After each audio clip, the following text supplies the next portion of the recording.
All right, we'll start today's meeting then. And I'll just start with an acknowledgement of country, and I'd like to acknowledge the traditional owners and custodians of the land I'm presenting from, which is the Bindal and Wulgaruka people, as well as those of the respective lands of everyone in today's call. I acknowledge their continuing connection to land, sea, and community, and pay my respects to elders past, present, and emerging.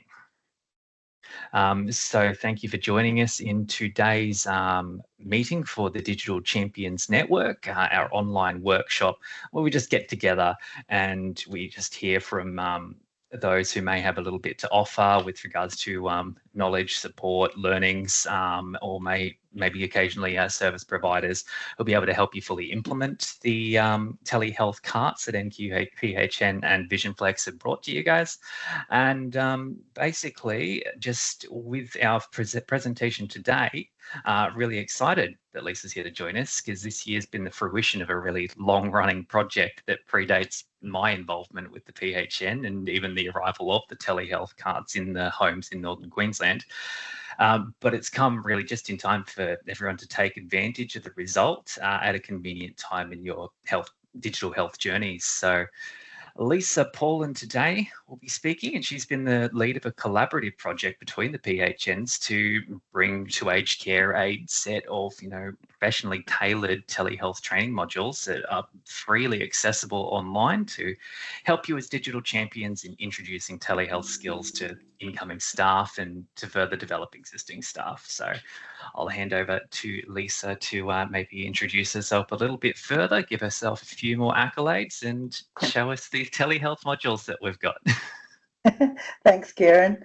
I don't know about the accolades, but yeah, Lisa Paulin. I'm the Senior Manager for Aged Care at Western Victoria PHN, and we led the consortium of 15 PHNs.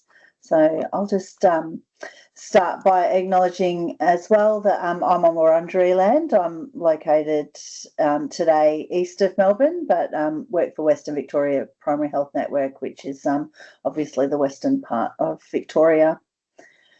I always like to sort of start off by remembering why it is that we're here and what we're doing all of this for. And I've been fortunate to have been involved with lots of telehealth consultations over the last 13 years. And one in particular that stands out for me was Len. This isn't actual Len, this is just a representation of Len. But Len was a resident in an aged care home in Melbourne that I supported a number of years ago. He and his wife had both gone into the aged care home at the same time, and his wife had severe dementia. So she was down in the dementia ward and he was upstairs in a different area. And Len had a blood cancer. So, and I'm not a clinical person, but so excuse anything I don't say quite correctly, but yeah, he had stopped seeing all of his specialists and had gone into the aged care home and was ready to enter that palliative stage. And everybody thought that there was a bit of an opportunity for Len to continue seeing his specialists, but obviously he refused and couldn't easily get there. The specialist was located about a 45-minute drive away. So we arranged for them to start doing telehealth. And so we helped the haematological oncologist, which was his specialist, get onto telehealth.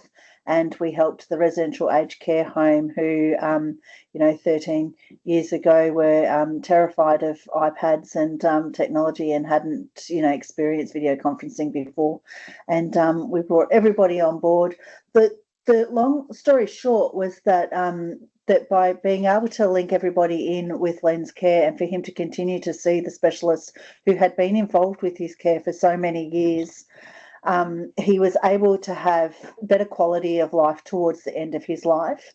His family were convinced that he had extra time, and those extra months that he had a knock-on effect to his wife, who he was better able to settle into the aged care home, and having him around for her made a really big difference to her transition as well. So it was a really good example of providing access to that care that he wouldn't have had otherwise. So that's behind my passion for telehealth that I've been involved with for a long time. And that's what led us to looking at our telehealth training requirement under the PHN's aged care deed. So we've got a requirement, all of the PHNs have a requirement to develop and deliver telehealth training for essential aged care homes.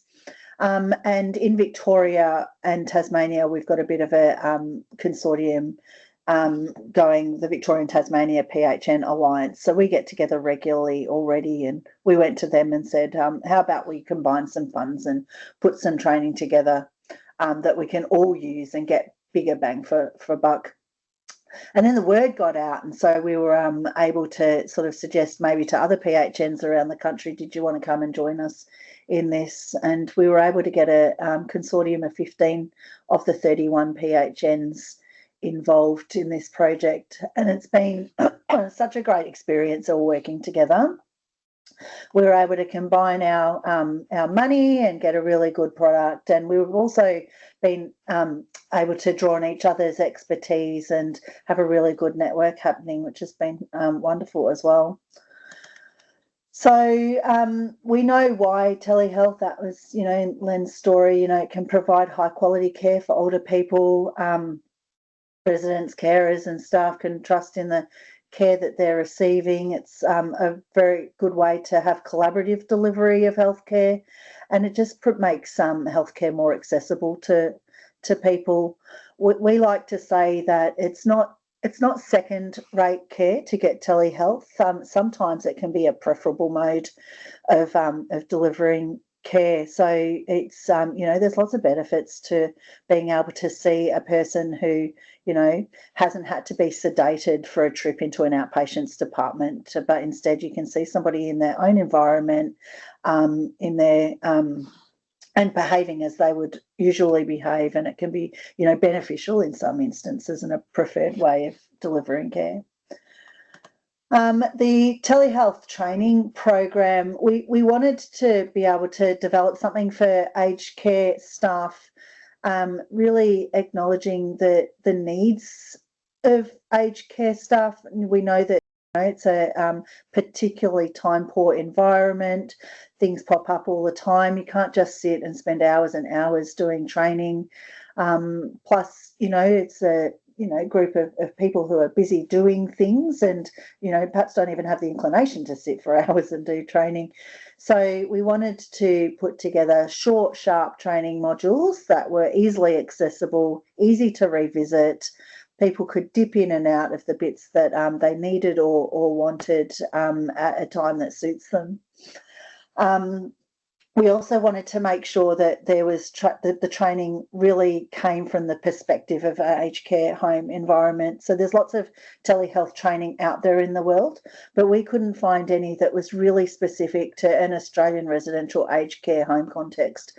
So we really wanted to bring that. I think sometimes there can be a lack of understanding of the fact that it's a complex environment in residential aged care, and that they can't just pick a solution and then go with that one solution always, because it's dependent on who you're having the consultation with outside.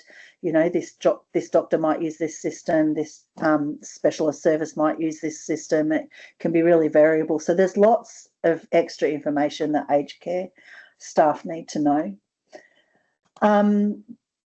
We took our combined money and went out to tender and commissioned Obvious Choice to develop the training for us. And we were really lucky because they had lots of experience in developing micro-learning modules. They were experienced in delivering training, and they also had a really good understanding of both telehealth and aged care. So it was a perfect mix for us, and we were lucky to find them. They developed an expert advisory panel, and an accreditation advisory panel and a user testing group. So it was a really rigorous process to get the modules right. There were lots of people from across Australia on that advisory panel, and they represented aged care homes, other nursing services, GPs, specialists. It was really broad. And then we also have had the modules accredited by the RACGP and ACRM, and also the Australian College of Nursing, which is great. So the way the modules are set up is they're little 6-minute micro-learning modules. They're quite interactive, and there's lots of videos on them as well, so they're easy to follow. We've popped them into 2 streams. So there's 30 modules that are aimed at residential aged care home staff, and there are 30 modules that are aimed at the remote end staff, so the people clinicians providing the service into the home. We've then themed them as well into some sort of general topics. So there's general infrastructure, logistics and support, best practice, models of care and troubleshooting. We've taken care not to, for instance, the models of care and best practice might speak about, for instance, how to do a wound consult using the example from earlier, on using telehealth, but it's not training people in how to manage wounds. So it's not clinical education, it's telehealth and using telehealth in a clinical instance, education along those lines. They're short, they're practical, they're accessible. There is an option for people to be able to do pre-learning modules so that they can work out where their needs are and only do the modules that are applicable to them. And then the whole lot is accessible anyway. And there's a range of resources that are also available to support extra reading if people want to go further, or to checklist templates, advice along the way as well. So the problem that we did have was where to put the training, because the 15 PHNs, not all of us have our learning management system. We weren't quite sure what to do with them. What we did know was that we wanted it to be accessible to everyone in the whole country, regardless of whether you were in a PHN catchment that participated or not. And we wanted the learning to be available for learners for free as well. So that's been our main driver in getting them out. We've been fortunate that the Aged Care Quality and Safety Commission have taken on board our training modules. So they've got a platform called Alice, which you might be familiar with. Alice is available for free to anybody working in a Commonwealth funded aged care home.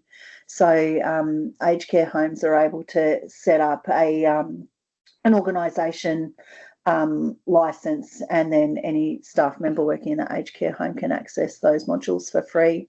And they've got a number of other modules on there that are for free as well. One thing I'm super proud of with this training is that Alice reviewed, the Aged Care Quality and Safety Commission reviewed every single module and didn't have a single change. So, yeah, we were really proud of that. We're also looking for other opportunities to be able to host it. We've got a number of large aged care homes who have their own learning management systems, so they've been able to host the training. And any other relevant organisation, whether it be allied health specialists, GPs, or aged care homes themselves, are welcome to look at the training and download it if they choose. So to that end, we've developed a little website. We're calling it a microsite, but that microsite has access to, everybody can see what the modules look like, get a sense of the look and feel for them.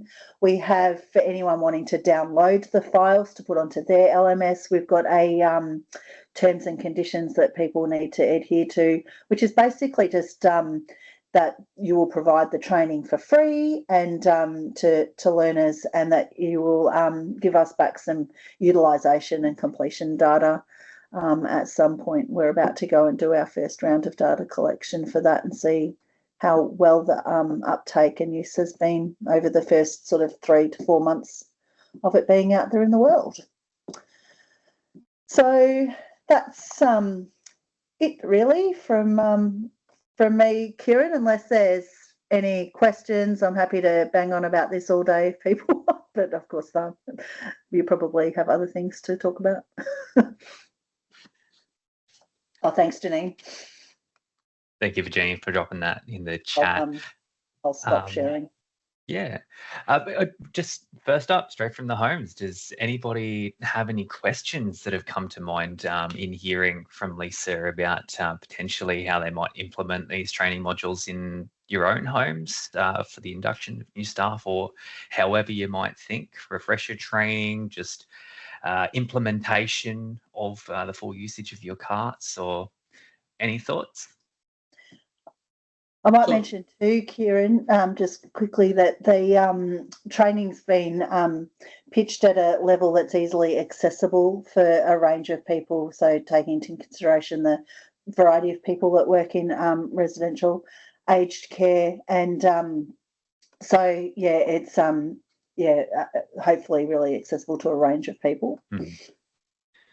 I really love that these are going to be accessible and going to be for a very long time very applicable, in that for now of course we have a lot of usage of the Vision platform, but the equipment's highly compatible with a whole range of things, and who knows what the future may hold. So these modules are great sort of to integrate now for sort of any purpose, but what I really want to sort of, I suppose we've got a fairly limited number of homes actually represented here.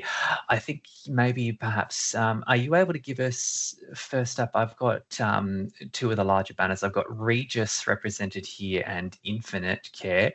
Do you happen to know if Western Vic's already been brokering with the head offices, or maybe if the corporate structure already has these integrated somewhere?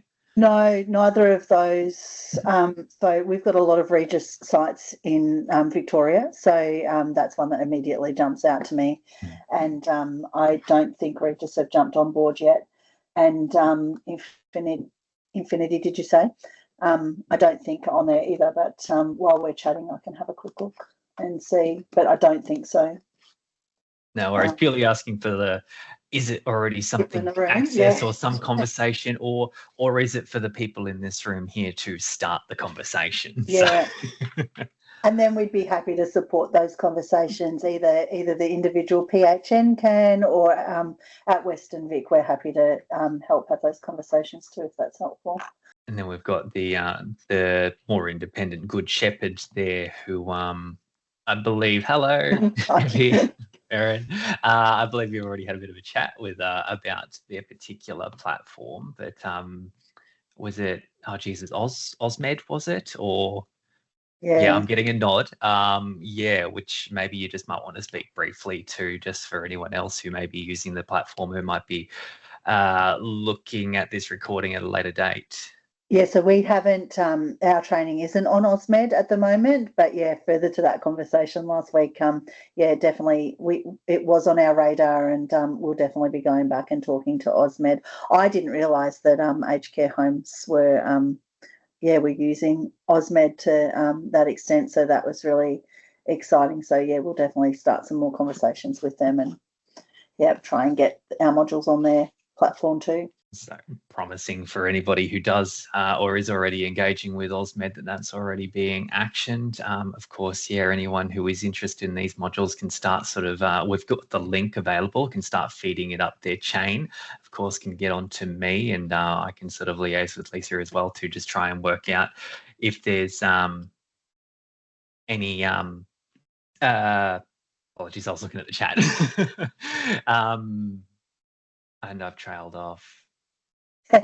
Well, we can work together. We'll be able to work together on bringing this across the, across the North of Queensland. There are several banners, several independent ones, what's already in motion and what maybe needs to be handled at a higher level than the individual home. We can get in touch with the individual groups that are presented, because there may be something that's present in North Queensland that's not something that is also overlapping Victoria. So there may not have already been interactions there, so we can always facilitate those conversations. Vicky, I see your hand up there. Yeah, when you said Victoria, and I just reminded me Lisa is in Victoria. Lisa, do you have rural remote homes in your PHN area? So what is your PHN area? I'm just really interested to know, so that it sounds like it would be very similar maybe to NQPHN. So although not quite as as big. It's a bit smaller in Victoria, isn't it? But Yeah. I've actually worked for 2 PHN. So I worked for Eastern Melbourne PHN, which was a very metropolitan PHN, and then I've been 2.5 years at Western Victoria PHN, which I don't know how familiar you are, but we basically have Geelong, which is a second largest metropolitan area, and Ballarat, which is a very large regional centre. But we then go, so we then head west and north towards the border, and we reach the border with South Australia. So we have some very remote and rural areas, very small, lots of very, very small towns. A unique thing in our catchment, even compared with the rest of Victoria, is that we have a very high number of residential aged care homes that are managed by local health services. Because in Victoria we've still got, I think it's 72 or something individual hospital networks. So, I worked with a consultant in Victoria, and there was a lot of there was homes that belonged to the HHSs or That's right. But then there's a lot of independent ones as well. So it's real really interesting catchment. But yes, very, very remote in terms of access to services and distance from local health services. Ballarat and Geelong are on the eastern edge of our catchment, so it can be a good sort of 5-hour drive still to reach those major emergency departments and things. And Ballarat does a lot of other work as well, as we know. The other thing I wanted to ask was the uptake from your very rural homes. Has it been really good? So it's interesting because we are sort of smallish and remote. We don't have a lot of corporate aged care homes in our catchment particularly. We've got a couple of Bupa, a couple of Ality, a couple of those sort of bigger ones, but we'd be 1 or 2 homes compared with them having, maybe 20 or more in metropolitan Melbourne. So we've been working really closely through our Victorian network and talking. A lot of the corporate offices for a lot of the aged care homes are in metropolitan Melbourne. So, we tend to stray in there to have that conversation. Grampians Health, which is the expanded Ballarat Health Service, they've put it onto their learning management system, though, so that's good. So that covers probably half of our public funded residential aged care homes, which is good. So that's really good. Yeah, but I'll be honest, we've had more success in other PHN catchments with uptake than we have in our own, which is interesting. I think it's just the newness, and you're right, RACHs have always got a lot more other things on their mind, and at the moment, of course, they've got a lot on their mind because 1 July is looming. So that's indeed. But thank you for answering that, Lisa. Thank you. All right. I'm just popping my contact details in the chat too. We've got a dedicated email address for this program, so I'll pop that and my email in as well. Lisa, just while we're talking about everybody and their priorities and the appetite for doing this, of course the sweetener is that CPD points accreditation for the College of Nursing and that sort of thing. What is involved with claiming that? Are there like course code numbers or anything at all that are necessary? And as well with those micro learning modules, I can imagine it's going to be quite arduous claiming 6 minutes at a time. How do you recommend that? Yeah, so they've been bundled into streams. So there's ways of collecting the points. So Western Victoria have taken on the management of the accreditation. It's got to be aligned to a particular organisation, so we just put our hand up to do that now. Internal education persons managing that. There's specific certificate templates that can be uploaded as part of the training, so when they complete the training, however much they complete, it'll automate into the certificate template and they can claim their points accordingly.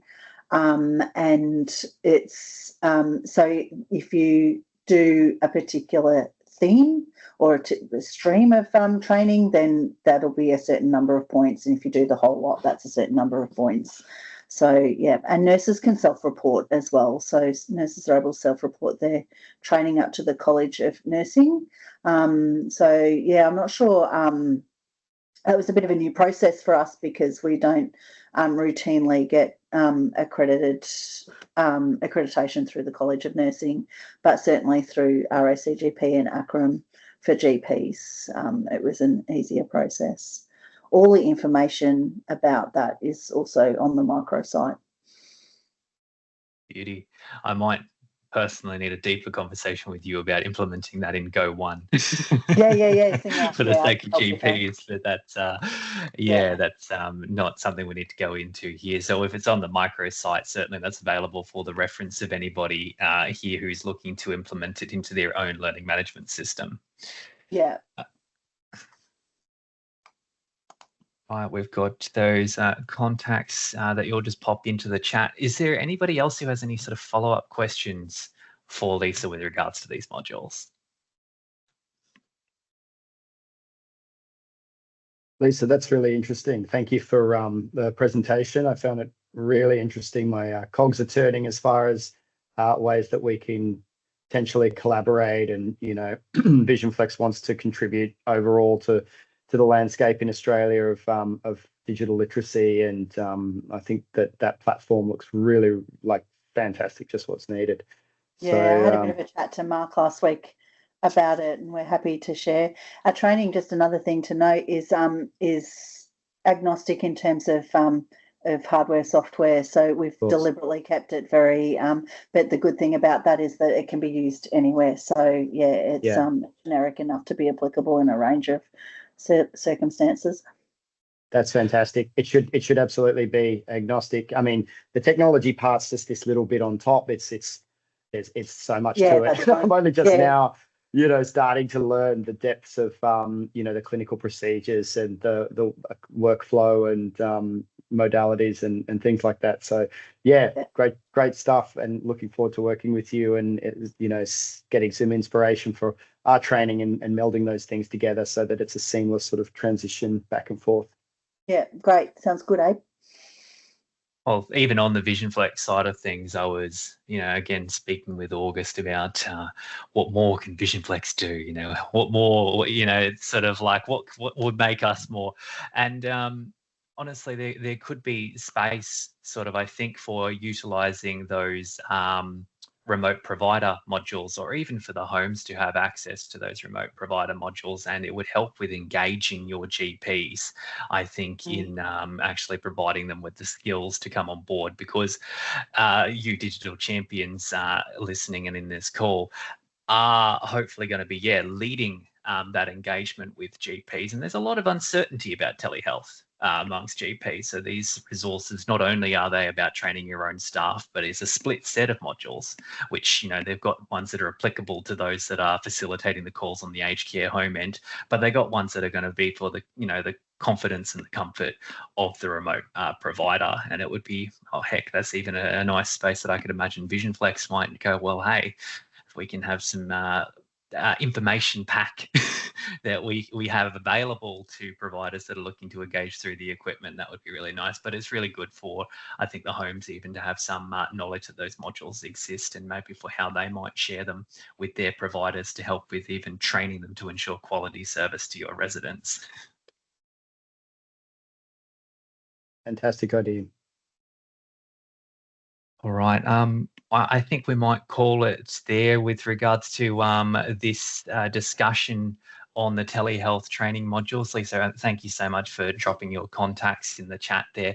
I'll make sure that those are disseminated quite widely to those who might be viewing the recording and don't have access to the chat during that. I'll put it out in my newsletter, which shares the link to the recording so that everybody has the information available to follow up. If they don't reach you directly, of course, they can come out through NQPHN too, and I'll be coming through you. Everything all goes to the same source of truth.